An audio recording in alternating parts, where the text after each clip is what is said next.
तो आज के व्लॉग की शुरुआत करते हैं। लिविंग रूम को थोड़ा सा री अरेंज किया हमने, करना पड़ा एक्चुअली, तो वहीं से करते हैं। इवनिंग का टाइम है, तो गुड इवनिंग, नमस्ते and welcome to my vlog. कैसे हो आप लोग? I hope everyone is doing good. तो जैसे मैंने बोला था ना लास्ट तो एक व्लॉग में कि वीर को थोड़ा सा डस्ट माइट की एलर्जी बोला है, जो एलर्जी का रिपोर्ट करवाया था ना हम लोगों ने उसमें। तो यहाँ पे क्लॉथ वाला था ना सोफ़ा, वो हमें करना पड़ा मूव, क्योंकि क्लॉथ वाले सोफ़ा में आप कितना भी क्लीन करो कुछ ना कुछ डस्ट वाला पार्ट रह ही जाता है। और हमारे पास पुराने 2 सोफ़ास है, 1 3 सीटर है और 1 2 सीटर है, जिसको हमने दूसरी जगह पे रखा था। वो पुराना है, अराउंड 10+ ईयर्स ओल्ड। तो उसके बाद यहाँ पे जब मूव हुए ना, तो हमने क्लॉथ वाला लिया था। तो क्लॉथ वाला इसलिए लिया था ताकि विंटर में भी इतना ठंडा ना लगे, बहुत ठंडा हो जाता है लेदर वाला सोफ़ा। और क्लॉथ वाला थोड़ा सा गर्मी में भी अच्छा रहता है, ऐसा सोच के। पर ट्रबल आती है ना, तो जो डिसीजन पास में लिया हो वो कई बार इस तरह से रॉन्ग हो जाते हैं। वही हुआ हमारे साथ। तो अभी कुछ नया कुछ लाए कुछ करे उससे पहले हमने सोचा जो हमारे पास है उसका ही यूज़ कर ले। घर में ऐसा होता है ना, जितना भी लाए उतना कम ही पड़ जाता है। तो 2 दिन से सोच रहे थे कि क्या करें, कुछ किस तरह से करें अरेंज। फिर हम लोगों ने ये ढूंढ लिया। 2 सीटर वाला है ना, वो अपस्टेयर्स हमने लॉफ्ट में रखा था। ये थोड़ा सा पुराना हुआ है पर अच्छी कंडीशन में है, अभी अच्छे से यूज़ हो सकता है। अभी इंस्टेंट लाइक बोल सके ना कि तुरंत इमरजेंसी में न्यू कुछ फर्नीचर बाई करना है नहीं हमें। अ, जिस तरह से घर में जितना भी लाओ ना उतना कम ही होता है, तो जितना पॉसिबल हो जितनी चीज़ें हो उसमें चल जाए तो तब तक ठीक है। यही सोचकर हम लोगों ने थोड़ा बहुत इधर उधर करके पूरा लिविंग रूम को जिस तरह से हमें चाहिए उस तरह से थोड़ा बहुत अच्छे से सेटअप कर लिया। तो अच्छी कंडीशन में है, ऐसे भी कोई बुरी हालत में है नहीं। तो अरेंज अच्छे से हो गया हमारा लिविंग रूम। ये 3 सीटर है ना, वो हमने 2010 में बाय किया था, और वो भी सेल में किसी ने रखा था तो यूज्ड बाय किया था। पर बहुत अच्छा रिक्लाइनर निकला, बहुत ही कम प्राइस में मिला था, क्योंकि उस टाइम पे क्या था ना, रिसेशन था यूएस में 2007 8 9 10 वाला टाइम, बहुत ही टफ टाइम था। This sofa is more comfortable, this one this look sit here first, है ना, sit here, right right right, more comfortable. But you didn't move it enough.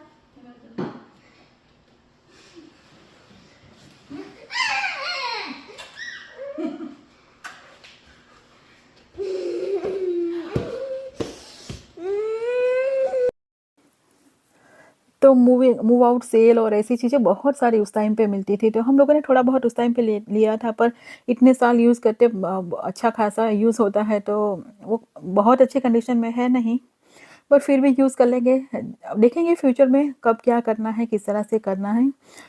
तो इस तरह से पूरा हमने सेटअप कर लिया। अभी लॉफ्ट में हमें ले जाना है, पर अभी ऊपर से फर्नीचर लाते टाइम भी पूरा थक गए थे।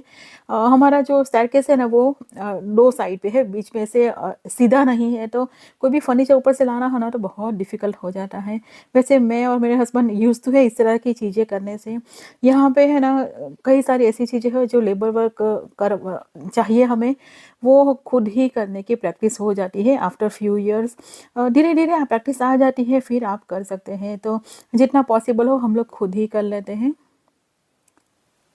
और ये रिक्लाइनर भी है ना, तो वीर को बहुत अच्छा लगा, पर थोड़ा सा ठंडा लग रहा था। वैसे टेम्परेचर अभी तो अच्छा है, पर 1-2 दिन टेम्परेचर थोड़ा सा डाउन जाएगा इस वीक में, अदरवाइज़ अच्छे से हो जाएगा। हम लोगों ने एक्चुअली रग भी निकाल ली लिविंग एरिया में से, तो एक छोटी सी रग लाऊंगी और बाद में रख दूँगी। अभी तो जो है ना वो निकाल ली है, क्योंकि हमें कोई भी डस्ट वाला जिसमें डस्ट हो वो नहीं चाहिए। वीर को थोड़ा सा अच्छा लगे, थोड़ी सी उसकी खांसी में राहत हो।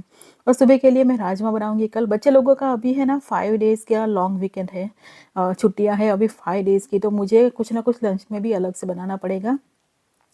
और ब्रेकफास्ट के लिए मैंने मूंग दाल को सोक करके रख दी है सुबह, उसमें से एक अच्छा सा हेल्दी सा टेस्टी सा बनाऊंगी ब्रेकफास्ट। और डोसा के लिए भी मैंने बैटर अभी बना लूँगी, क्योंकि मैंने सुबह ही सोक करके रखी थी नून टाइम में। तो इसको अच्छे से ग्राइंड करके, तो ये सब चीज़ें प्रिपेयर करने आगे से कर लो ना तो अच्छा होता है। बच्चे लोग घर पे हो ना, तो डोसा का बैटर ऐसा कुछ चीज़ें हो ना, तो बच्चे को इसमें से कुछ ना कुछ बना के दे सकते हैं। कभी भी बच्चे बोले ना थोड़ी सी भूख लगी है तो इंस्टेंटली कुछ अच्छा बना दे। ब्रेड या ऐसी चीज़ देने से बजाय कि कुछ हेल्दियर मिल जाए खाने के लिए, और क्विक भी हो जाएगा। और मेरे घर में डोसा बैटर में से बना, इडली का बैटर में से बनी हुई चीज़ें बच्चे अच्छे से आराम से खुशी खुशी खा लेते हैं।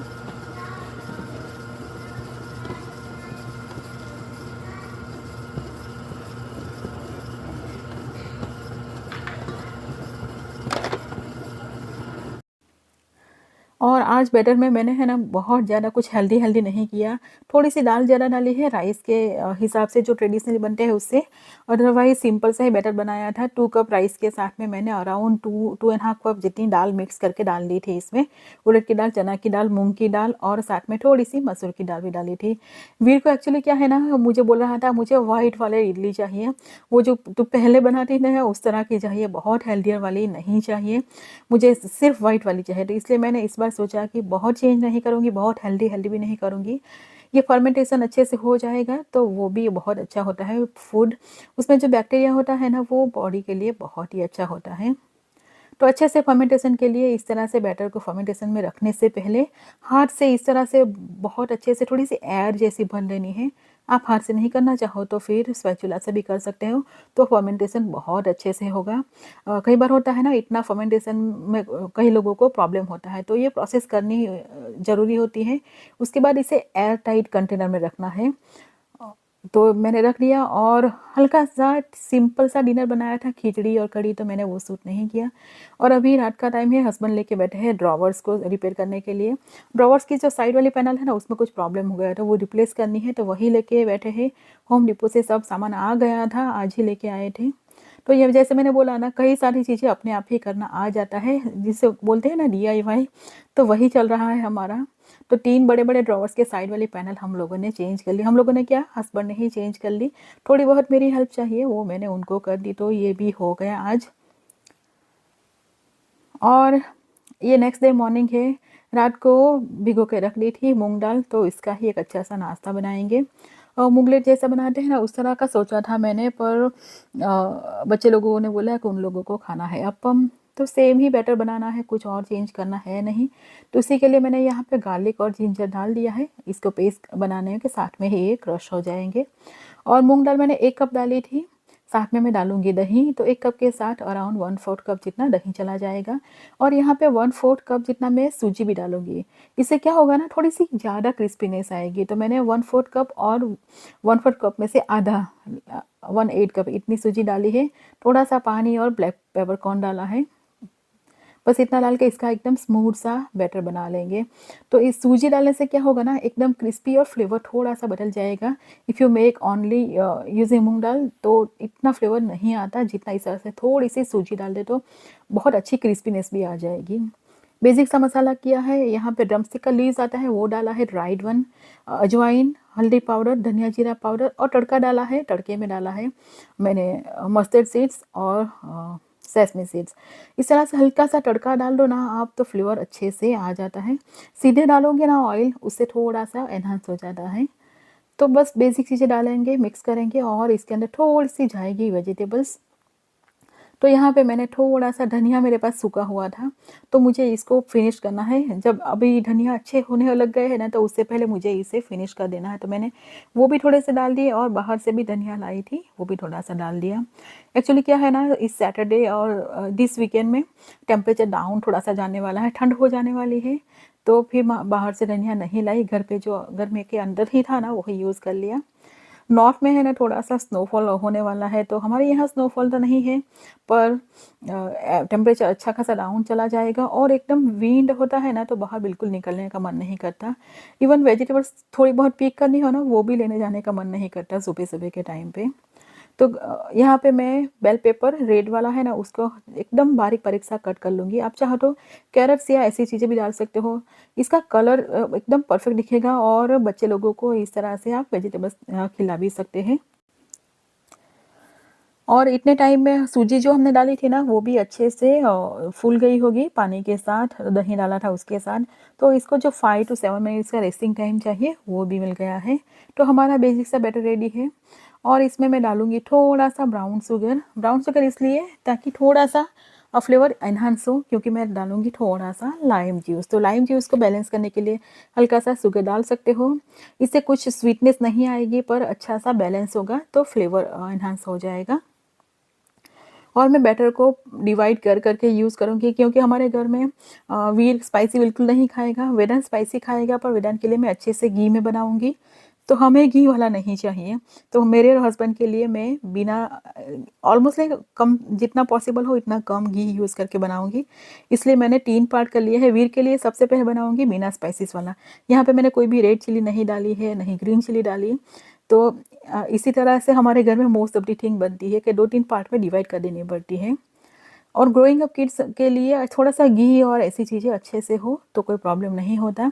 और वेदांत को तो वैसे भी वेट गेन ऐसा होता नहीं है, उसको वेट गेन करने के लिए डॉक्टर भी बोलते हैं कि थोड़ा सा वेट गेन करो।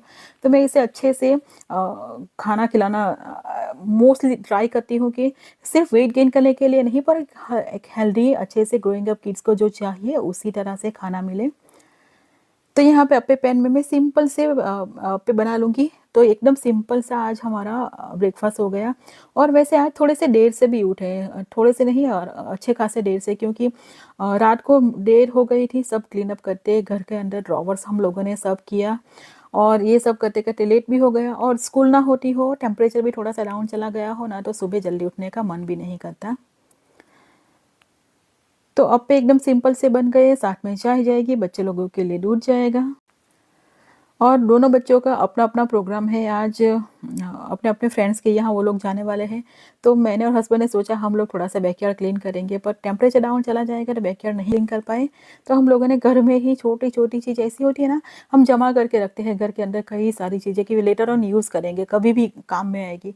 फिर मोस्ट ऑफ दी चीज़ें यूज़ होती ही नहीं, पड़ी ही रहती है और एक पाइल अप होता रहता है घर के अंदर। तो हम लोगों ने सोचा है एक एक ड्रॉवर निकाल निकाल के जो भी चीज़ ऐसे स्टोर करके रखी हो ना कि हम कभी यूज़ करेंगे और जो यूज़ नहीं आएगी ऐसा लगता है, उसको निकाल देंगे। और ये देखिए एकदम परफेक्ट बना था। थोड़ी सी अंदर सूजी डाली थी ना, तो इससे एकदम परफेक्ट बना था। जो क्रिस्पीनेस आनी चाहिए ना, तो वो सिर्फ मूंग दाल से नहीं आएगी ऐसी। थोड़ी सी सूजी डालेंगे तो एकदम परफेक्ट टेक्सचर भी आ जाएगा और फ्लेवर भी एकदम एनहांस हो जाएगा, और हमारा एक हेल्दी सा टेस्टी सा नाश्ता भी रेडी हो जाएगा। तो वीर का नाश्ता भी रेडी है, वेदांत अभी उठ के आया है नहीं। और घर में सीढ़ी और ऐसी चीज़ें इसलिए पड़ी है कि जैसे मैंने बोला ना, सभी हमारा घर के अंदर का क्लीनिंग का काम चालू है। हमने सोचा जब टेम्परेचर अच्छा हो तो बाहर बैकयार्ड में और बाहर का अच्छा खासा काम रहता है, तो तब तक हम घर के अंदर का जो भी काम होना वो सब फिनिश कर दें। और आज बनाऊंगी राजमा। तो राजमा और थोड़ी सी उड़द की दाल मैंने यहाँ पे रात को ही सोक करके रखी थी, तो इसको स्टीम कर लेंगे। एक्चुअली वेदांत को राजमा चावल बहुत ज़्यादा पसंद है। वो बहुत छोटा था तब उसके फ्रेंड है पंजाबी नॉर्थ इंडियन, उसके यहाँ आके आए, तब से ये इसका फेवरेट है, तो तब से मैं अच्छा खासा बनाती हूँ, वरना मेरे हस्बैंड को राजमा इतना ज़्यादा पसंद नहीं आता। पर अभी अच्छे से बना हो ना तो किसी को भी पसंद आ जाए। राजमा ऐसी चीज़ है, अच्छा बनना चाहिए, टेस्टी बनेगा तभी पसंद आएगा, अदरवाइज़ इतना पसंद नहीं आता।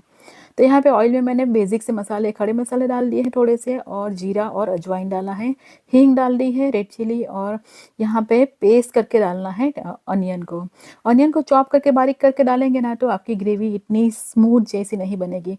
राजमा और छोले ऐसी चीज़ें बनाते हो ना तो एकदम स्मूथ सी पेस्ट वाली ग्रेवी बनाओ ना, तभी इसका फ्लेवर बहुत अच्छा आता है। और फ्लेवर एकदम अच्छे से लाना हो ना तो बेसिक चीज़ बहुत इम्पोर्टेंट है इसमें, कि आपको जो टमाटर और अनियन उसको जो इस तरह से कुक करो ना, रोस्ट करो ना, ये प्रोसेस ये बहुत इम्पोर्टेंट है।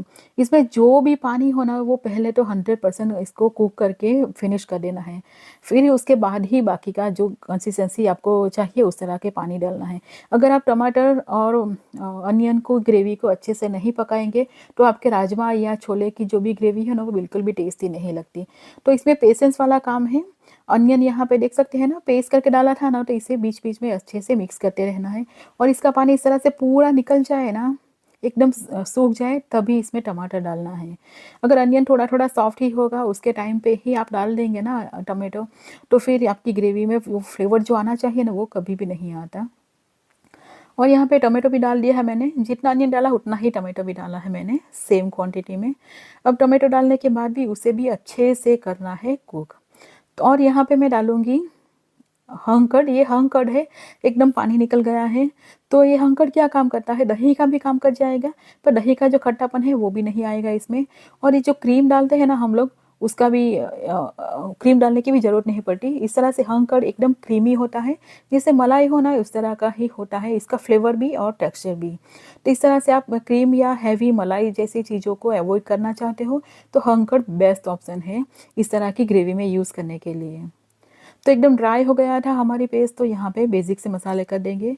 और स्टोर बॉट ही राजमा मसाला डालूंगी, क्योंकि हमारे घर में राजमा इतना ज़्यादा नहीं बनता है कि घर में राजमा मसाला रेडी करके रखे। तो मैं MDH का जो राजमा मसाला आता है ना, वो फ्लेवर वाइज बहुत अच्छा होता है।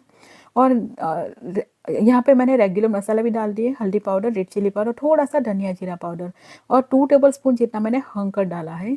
हंग कर्ड डालने के बाद इसे अच्छे से मिक्स करना है, तो ग्रेवी आपकी एकदम क्रीमी, जैसे क्रीम डाला हो ना, ये मलाई या क्रीम, ऐसा टेक्सचर आएगा, ऐसा फ्लेवर भी आएगा, पर इतना कैलोरी वाइज भी बहुत नहीं हो जाएगा जितना क्रीम से होता है। तो इस तरह से हंग कर्ड का बहुत सारा यूज़ होता है स्मूदीज़ बनाने के लिए, कुकिंग में भी, और कई सारी चीज़ों में जहाँ आप इसे क्रीम से या मावा से रिप्लेस कर सकते हो। तो ग्रेवी हमारी अच्छे से हो गई है, कोई भी पानी वाला पार्ट नहीं बचा है। और राजमा है ना, उसे अच्छे से कुक करना है। राजमा एकदम परफेक्ट इस तरह सॉफ्ट हो गए ना, तब तक इसे कुक करना है। थोड़ा सा भी कच्चा हो जाए रह जाएगा ना, तो राजमा होता है थोड़ा सा पॉइजनियस, तो इसे कुक करना बहुत ही ज़रूरी है 100%। और सोकिंग टाइम भी 1 और 2 आवर्स में सोक करके इसे कभी मत बनाइए, कम से कम मिनिमम 7 to 8 आवर्स इसे सोक करके रखना है पानी में, तभी अच्छा होता है। कई बेसिक सी चीज़ें होती है ना, राजमा और ऐसे बीन्स जो अच्छे से नहीं कुक करें ना, तो हेल्थ के लिए अच्छे भी नहीं होते, पॉइजनस हो जाते हैं। तो यहाँ पे मैंने राजमा और साथ में थोड़ी सी उड़द दाल डाली थी, साबुत वाली जो छिलके के साथ होती है ना वो। उसका रीज़न ये है, उससे क्रीमीनेस आएगी और एक दाल मखनी जैसा फ्लेवर आ जाएगा। जब भी मैं राजमा बनाती हूँ तो एक पार्ट के साथ लाइक 1 कप राजमा हो तो 1/4 कप से थोड़ा सा कम मैं उड़द दाल डाल ही देती हूँ। उड़द जो होल वाली आती है ना, वो डालती हूँ, तो उससे बहुत अच्छा बनता है, एक फ्लेवर और टेक्सचर बहुत अच्छा आता है। अब ये जाएगा राइस के साथ, जीरा राइस के साथ, तो फिर इसमें अच्छे से पानी चाहिए और इसे हमें अच्छे से उबलने देना है, कम से कम हाफ एन आवर तक लो फ्लेम पे इसे। जितना आप इसे उबालेंगे ज़्यादा ना, उतना ही फ्लेवर ज़्यादा आएगा। तो मैंने कवर करके रख दिया था लो फ्लेम पे, बीच बीच में थोड़ा सा मिक्स भी कर दिया है। और इसका की इंग्रेडिएंट वो है कसूरी मेथी। कसूरी मेथी के बिना इसका फ्लेवर बिल्कुल भी नहीं आता, तो मैंने यहाँ पे 1 टेबलस्पून जितनी कसूरी मेथी डाल दी है। फिर इसे कवर करके फिर मैंने 15 मिनट तक छोड़ दिया था, और ये देखिए एकदम परफेक्ट बना था। वैसे बहुत ज़्यादा रेड चिली पाउडर नहीं डाला था, आप अच्छे से रेड चिली पाउडर डाल सकते हो। और आज बनेगा इसके साथ कचुम्बर सलाद। तो यहाँ पे कैरेट्स और बीट्स को मैंने क्रश कर लिया था, साथ में टमाटो, अनियन और क्यूकम्बर। इसके ऊपर डाला है मैंने लाइम जूस, अच्छे से लेमन जूस डाला है, सॉरी लेमन जूस की जगह पे आप चाहो ना तो ऑरेंज का जूस भी डाल सकते हो, तो फ्लेवर बहुत अच्छा आएगा। थोड़ा सा रेड चिली फ्लेक्स, आप ग्रीन चिली चाहे तो ग्रीन चिली कट करके भी डाल सकते हो। ये है ना, राजमा या छोले के साथ बहुत परफेक्ट जाने वाला सैलड है। साथ में जाएगा सॉल्ट, तो अच्छे से कर लेना है मिक्स। और यहाँ पे चाहो ना आप थोड़ा सा 2-3 ड्रॉप्स विनेगर के भी डाल सकते हो, तो एकदम जैसे विनेगर वाले बनाए हो ना सैलड, ऐसा फ्लेवर आएगा, तो उससे बहुत यमी लगता है राजमा और चावल। तो ट्राई कीजिएगा, कभी भी राजमा चावल खाए ना तो इस तरह से सैलड, ये जो मैंने बनाया है ना वो सैलड ट्राई करिएगा। बहुत ही बेसिक है पर बहुत टेस्टी लगता है। और इस पर से थोड़ा सा धनिया डाल दिया, और अब सर्व करेंगे। जीरा राइस मैंने बना लिया था सिंपल सा, यही आज का हमारा लंच था। तो एकदम गर्मा गर्म, थोड़ा सा टेम्परेचर बाहर डाउन हो और इस तरह से हेल्थ टेस्टी सा फूड खाओ ना, तो पूरा दिन बन जाता है। एकदम यमी बना था और सैलड एकदम परफेक्ट कॉम्प्लीमेंट कर रहा था इसके साथ। कलर भी एकदम सही आया था, जैसे हम लोगों ने विनेगर वाले अनियन बनाते हैं ना, ऐसा ही कलर आया था। वीर को वैसे राजमा बिल्कुल भी पसंद नहीं, तो उसके लिए मैंने सिंपल सी दाल बनाई थी, और हमारा ये हो गया लंच। सबको है ना अपने अपने हिसाब से राइस की क्वांटिटी चाहिए, उस तरह से लेके दिया। वेदन को राइस ज़्यादा चाहिए, हस्बैंड और मैं सैलड और सब्जी पे ज़्यादा कॉन्सेंट्रेट करते हैं राइस के अलावा। और इसी के साथ आज का व्लॉग भी यहीं पे ख़त्म करते हैं। आई होप आप लोगों को व्लॉग्स पसंद आया रहे हो। पसंद आए तो प्लीज़ मेरे चैनल को लाइक और सब्सक्राइब करना ना भूलिए, और मिलते हैं अगले व्लॉग में। तब तक के लिए बाय एंड टेक